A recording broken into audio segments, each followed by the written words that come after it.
Isang pulis Cavite ang viral matapos makabangga ng motorista sa Bacoor. Lasing umano ang pulis at dala ang police mobile. Batid na raw ng DILG ang insidente. Nakatutok si Nico Wahe. Ang pangalan niyo po, sir? May ID po kayo? Hindi, kayo sir, anong pangalan?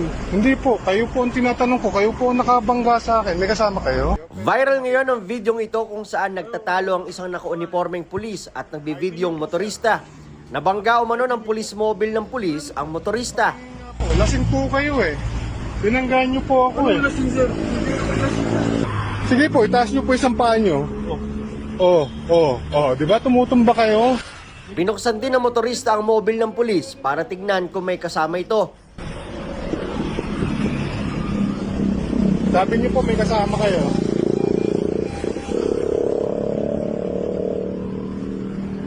Diyos ko, mga lasing yung pulis. Ayan po, tulog oh. Bagsak. Sa video, makikita ang logo ng Bacoor Police sa police mobile. Ay, amoy na amoy kayo. Lasing na lasing kayo. Hindi naman kami lasing. Kinumpirma ng Bacoor Police na doon nga nakadestino ang mga pulis sa video. I would confirm na yung dalawang police na video sa viral video sa Facebook ay personnel ng Bacoor PNP and they are member of SWAT.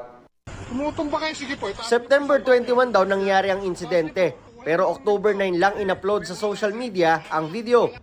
Doon lang din daw nalaman ng Bacoor Police na may ganitong insidente. Subject na ng kanilang investigasyon ng video. They are on duty. Ang event natin noon is yung Bacood Festival that time.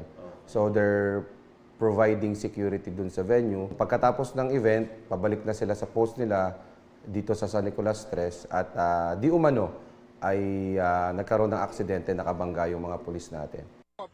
Kung lasing man o hindi ang mga pulis, I can neither confirm or deny.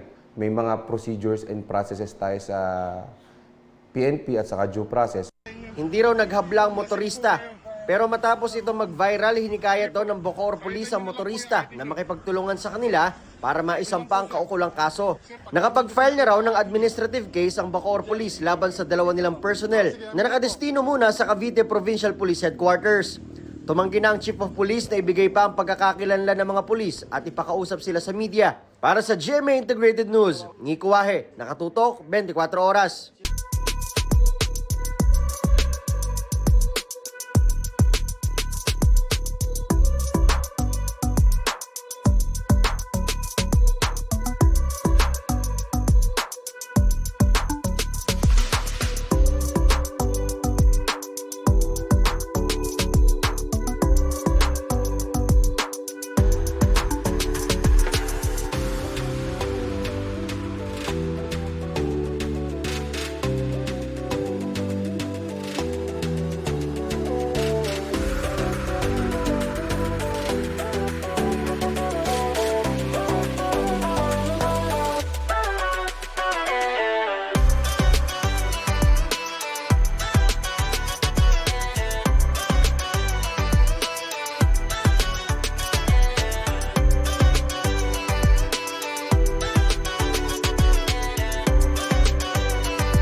Mga kapuso, patuloy na tumutok sa mga balita. Mag-subscribe sa GMA Integrated News sa YouTube.